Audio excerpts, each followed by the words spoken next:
കേരളത്തിലെ പൊതുസമൂഹത്തിലെ ഇപ്പോൾ ഉള്ള പ്രധാനപ്പെട്ട ചർച്ചാ വിഷയം ഇ ആണ്. ഇപ്പൊ ഇ ഡിയുടെ കൂടെ വേറെയും ചിലത് ആഡ് ചെയ്യുന്നുണ്ട്. Modi E D V D എന്നാണ് സംസാരം. മോദിയുടെ ഇ ഡി അത് സതീശൻ വഴി ഓപ്പറേറ്റ് ചെയ്തു എന്നാണ് കേരളത്തിൽ കേൾക്കുന്ന അപവാദം. സ്വന്തമായിട്ടുള്ള വിവരങ്ങൾ എന്നുള്ള കാര്യം പ്രേക്ഷകരെ അറിയിക്കേണ്ട ബാധ്യത ചാനലിനുണ്ടല്ലോ. യഥാർത്ഥത്തിൽ മോദിയുടെ കീഴിൽ വർക്ക് ചെയ്യുന്ന ഒരു സംഘടന അല്ല enforcement directorate. Enforcement directorate work ചെയ്യുന്നത് ഫിനാൻസ് മിനിസ്ട്രിക്ക് കീഴിലാണ്.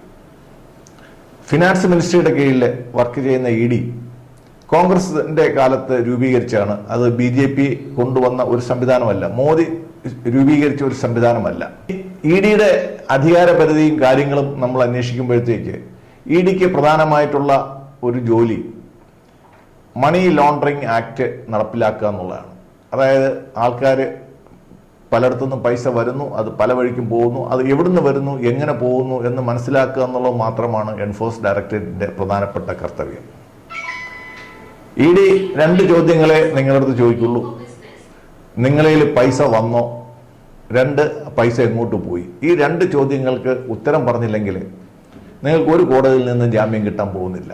ഇ ഡി കേസിൽപ്പെട്ട ഒത്തിരി പേര് പല വർഷം ജയിലിൽ കഴിയാനുള്ള കാരണം പൈസ വന്നതിൻ്റെ സോഴ്സിനെ പറ്റി അവർക്ക് ഒന്നുകിൽ പറയാൻ പറ്റത്തില്ല, അല്ലെങ്കിൽ പൈസ ചെലവാക്കിയ രീതിയെപ്പറ്റി അവർക്ക് പറയാൻ സാധിക്കുന്നില്ല, അല്ലെങ്കിൽ രണ്ടും കൂടെ ചേർന്ന ഒരു കോംപ്ലിക്കേഷൻ ആയിരിക്കും. നമുക്കറിയാം, കഴിഞ്ഞ ഒരു 10-25 വർഷങ്ങൾക്ക് മുമ്പ് മിക്കവാറും ഡീലുകൾ ബാങ്ക് വഴി, പ്രൈവറ്റ് ബാങ്കുകൾ വഴി, കോപ്പറേറ്റീവ് ബാങ്കുകൾ വഴി ആയിരക്കണക്കിന് കോടി രൂപയുടെ ഡീലുകൾ നടക്കുമായിരുന്നു.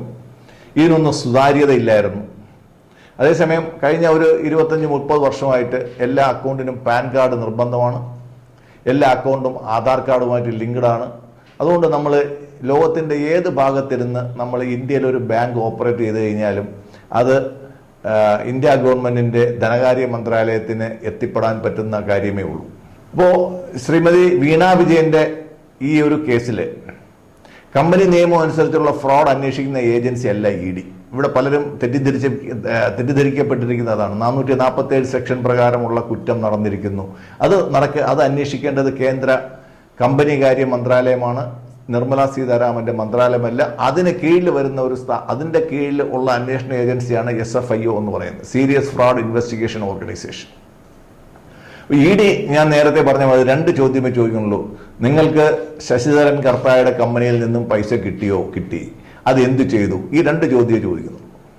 ഈ രണ്ട് ലളിതമായ ചോദ്യത്തിന് ഉത്തരം പറയാൻ സാധിക്കാത്ത എന്ത് കോംപ്ലിക്കേഷനാണ് ഇതിനകത്തുള്ളതെന്ന് നമുക്ക് മനസ്സിലാവുന്നില്ല.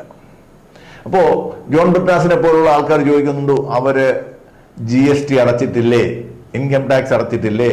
ഉണ്ട്. നമ്മളെ കയ്യിലുള്ള പൈസ, നമുക്ക് വന്ന വരുമാനം, അതിന്റെ ഇൻകം ടാക്സ് കൊടുത്താൽ ഗവൺമെന്റ് എപ്പോഴും കൊടുക്കും. നിങ്ങൾ എത്ര കോടി രൂപ ഇൻകം ടാക്സ് ആയിട്ട് അടച്ചു കഴിഞ്ഞാലും ഗവൺമെന്റ് എടുക്കും. ചോദിക്കത്തില്ല നിങ്ങൾക്ക് വരുമാനം വന്നിട്ടുണ്ടോ ഇല്ലയെന്ന് ചോദിക്കത്തില്ല. നിങ്ങൾക്ക് എത്ര കോടി വേണമെങ്കിലും നിങ്ങൾക്ക് വരുമാനമായിട്ട് അടയ്ക്കാം, വരുമാന നികുതിയായിട്ട് അടയ്ക്കാം. അതേപോലെ നിങ്ങളത് ചിലവാക്കിയെങ്കിൽ എങ്ങോട്ട്, ആർക്ക്, എന്തിനു കൊടുത്തു എന്ന് നിങ്ങൾ വിശദീകരിക്കേണ്ട ബാധ്യത നിങ്ങളുടെ തന്നെയാണ്. ഈ രണ്ട് കാര്യങ്ങൾക്ക് ഉത്തരം പറയാൻ സാധിക്കാത്തതുകൊണ്ടാണ് പലരും ഇപ്പോഴും ജയിലിൽ കിടക്കുന്നത്. CPM-വുമായിട്ട് ബന്ധപ്പെട്ട് തന്നെ ഒരു ED കേസ് വളരെ മുൻപേ കിടപ്പുണ്ട്. ചാക്കി രാധാകൃഷ്ണൻ എന്ന് പറയുന്ന മലബാർ സിമന്റിന്റെ കോൺട്രാക്ടർ വാങ്ങിയ ദേശാഭിമാനിയുടെ പഴയ കെട്ടിടം, അതിന്റെ സാമ്പത്തിക ക്രമക്കേട് കാരണം ED അത് അറ്റാച്ച് ചെയ്തു, അത് വിൽക്കുകയും ചെയ്തു എന്നാണ് ഞാൻ മനസ്സിലാക്കുന്നത്. അദ്ദേഹം ഇപ്പോഴും ജയിലിനകത്താണെന്നാണ് നമ്മൾ മനസ്സിലാക്കുന്നത്. അതായത് ധനം നമ്മൾ കൈകാര്യം ചെയ്യുമ്പോഴത്തേക്ക് വളരെ ശ്രദ്ധയോടെ കൈകാര്യം ചെയ്തില്ലെങ്കിൽ അത് പണി എരന്ന് വാങ്ങുന്നതിന് തുല്യമാണ്. അതിന് പകരം ED അന്വേഷിക്കാൻ വരുന്ന ഉദ്യോഗസ്ഥന്മാരുടെ കാറിൽ ചീമുട്ട എറിഞ്ഞുകൊണ്ടും ചുടുകല്ല് എറിഞ്ഞുകൊണ്ടും ഒന്നും ഒരു കാര്യമില്ല. ഇതെല്ലാം ഈ കാറിന് എറിയുന്നതിന് മുൻപേ ആ കെട്ടിടത്തിനകത്തോട്ട് നേരത്തെ CPM-കാർ എറിഞ്ഞിരുന്നെങ്കിൽ CPM-ന് മണ്ണ് തിന്നുന്ന ഈ ഗതി വരില്ലായിരുന്നു. CPM-ന്റെ 14 ജില്ലാ കമ്മിറ്റികളും ഒട്ടനവധി ഏരിയ കമ്മിറ്റികളും CPM-നെതിരായിട്ടും CPM-ന്റെ നേതൃത്വത്തിനെതിരായിട്ടും പിണറായി വിജയനെതിരായിട്ടും സംസ്ഥാന സെക്രട്ടറിക്കെതിരായിട്ടും പ്രമേയങ്ങൾ പാസാക്കി കഴിഞ്ഞു, ചർച്ചകൾ നടത്തി കഴിഞ്ഞു. ഈ ഒരു സന്ദിഗ്ധാവസ്ഥയിലാണ് കേന്ദ്രത്തിലെ പ്രധാനമന്ത്രിയെ സന്ദർശിക്കുന്ന സമയത്ത് നമ്മുടെ മുഖ്യമന്ത്രി പ്രധാനമന്ത്രിയെ സന്ദർശിക്കുന്ന സമയത്ത് അപ്രതീക്ഷിതമായി ഒരു റെയ്ഡ് മുൻ മുഖ്യമന്ത്രിയുടെ വീട്ടിൽ ED നടത്തിയത്. എന്തായാലും സംസ്ഥാന സർക്കാരിന് 8 മണിക്കൂറുള്ള സമയം കിട്ടി. ശരിക്കും നമ്മൾ ആ ദൃശ്യങ്ങൾ കണ്ടപ്പോൾ നമ്മൾ അന്തം വിട്ടുപോയി, കേരളത്തിലെ ഒരു ആഭ്യന്തരമന്ത്രി ഉണ്ടോ എന്ന്. ശ്രീ പിണറായി വിജയന്റെ കാലത്ത് നടന്നിരുന്ന അന്ന് ഉണ്ടായിരുന്ന അതേ ഉദ്യോഗസ്ഥ വൃന്ദം തന്നെയാണ് കേരളം ഇന്നും ഭരിക്കുന്നത് എന്നുള്ളത് കേരള ഗവൺമെന്റിനെ തെരഞ്ഞെടുത്ത ജനങ്ങളുടെ മുഖത്തുള്ള ചീമുട്ടയറായിപ്പോയി. ആഭ്യന്തര സെക്രട്ടറി ഇതുവരെ മാറ്റിയിട്ടില്ല. കേരളം കണ്ട ഏറ്റവും വലിയ അഴിമതിക്കാരനായി ചിത്രീകരിക്കാൻ പോകുന്ന ചീഫ് സെക്രട്ടറി ഇതുവരെ മാറ്റിയിട്ടില്ല. പ്രധാനപ്പെട്ട ഉദ്യോഗസ്ഥന്മാരെ മാറ്റിയിട്ടില്ല. അതിനിടയിലാണ് ചീഫ് സെക്രട്ടറി ക്യാബിനറ്റോ മുഖ്യമന്ത്രിയോ അറിയാതെ കുറെ കളക്ടർമാരെയും കുറെ IAS ഉദ്യോഗസ്ഥന്മാരെയും മാറ്റുന്നത്. ഇത് വെള്ളരിക്കപ്പെട്ടണമാണോ? ഈ ചീഫ് സെക്രട്ടറി എന്ത് ധൈര്യത്തിലാണ് ഇതൊക്കെ ചെയ്തത്? നമ്മൾ ഇങ്ങനെ പോവുകയാണെങ്കിൽ നോർത്ത് ഇന്ത്യയിൽ ചെയ്യുന്ന മാതിരി ഒരു കുപ്പി കരിവള വാങ്ങി ഒരു കരിവള വാങ്ങി നമുക്ക് മുഖ്യമന്ത്രിക്കും ആഭ്യന്തരമന്ത്രിക്കും കൊടുക്കേണ്ട ഒരവസ്ഥയിലാണോ നിൽക്കുന്നത്. ഒരു സർക്കാരിന്റെ ഭരണകേന്ദ്രം തിരിക്കേണ്ടത് ചീഫ് സെക്രട്ടറിയാണ്. ആ ചീഫ് സെക്രട്ടറിയെ നിയന്ത്രിക്കേണ്ടതും നിയമിക്കേണ്ടതും ജനങ്ങളാൽ തിരഞ്ഞെടുക്കപ്പെട്ട സർക്കാരാണ്. പക്ഷേ തെരഞ്ഞെടുപ്പ് കഴിഞ്ഞു, 1 മാസം കഴിഞ്ഞു, റിസൾട്ട് വന്നിട്ട് 2 ആഴ്ച കഴിഞ്ഞു, ക്യാബിനറ്റ് വന്നിട്ട് 1 ആഴ്ച കഴിഞ്ഞു, ഇതുവരെ നിയമനങ്ങളൊന്നും നടന്നിട്ടില്ല എന്ന് പറയുമ്പോഴത്തേക്ക് ഗവൺമെന്റ് ഏത് അവസ്ഥയിലാണ് പോകുന്നതെന്ന് നമുക്ക് മനസ്സിലാക്കാം.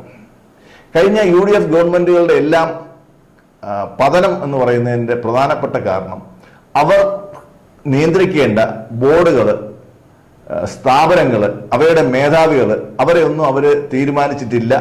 തീരുമാനിക്കാൻ ഇനി അടുത്ത 2.5 വർഷം എടുക്കും.